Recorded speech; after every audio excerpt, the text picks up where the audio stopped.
This is a question from AQA A-level Chemistry. It's from paper 3, the required practical assessment questions, and this one is based on RPA5.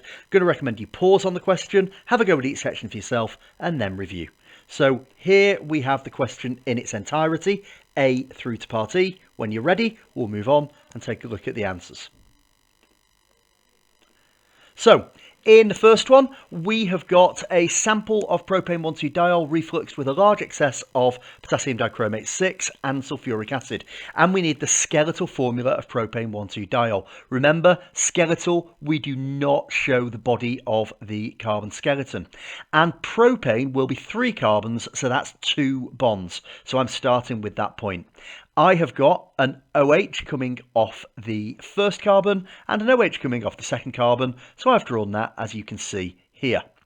For B, write an equation for this oxidation reaction of propane 1,2-diol under reflux.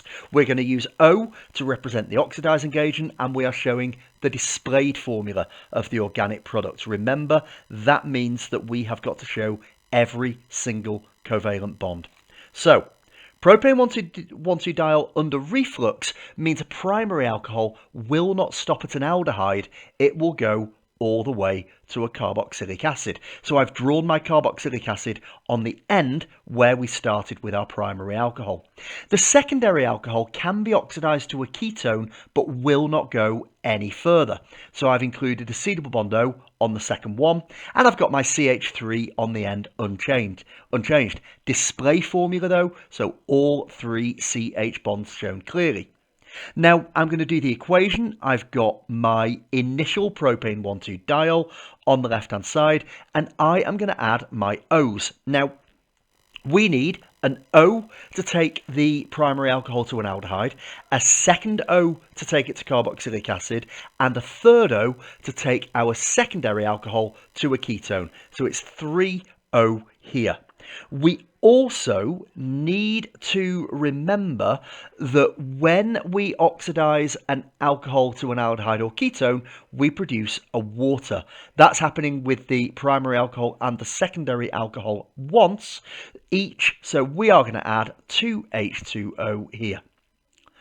Third part here, part C, draw a label diagram to show how you would set up your apparatus for refluxing. Really common question. You'll see that in this playlist on the previous question in a bit more detail.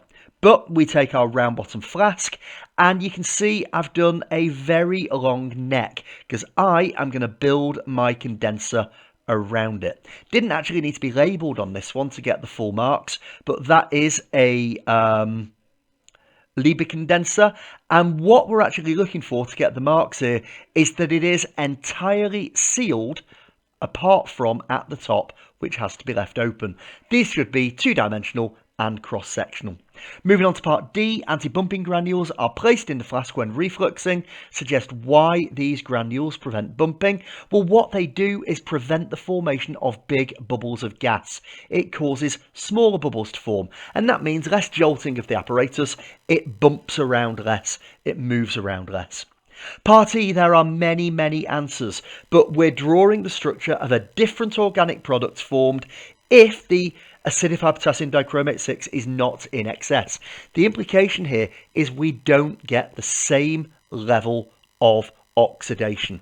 So what I've done here is looked at, instead of my aldehyde going to a carboxylic acid and my primary alcohol going to a carboxylic acid and my secondary alcohol going to a ketone, I am going to consider that my primary alcohol has only gone as far as an aldehyde and my secondary has not oxidized at all.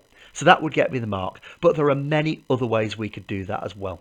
That takes us to the end of this question. Thank you for listening, and goodbye.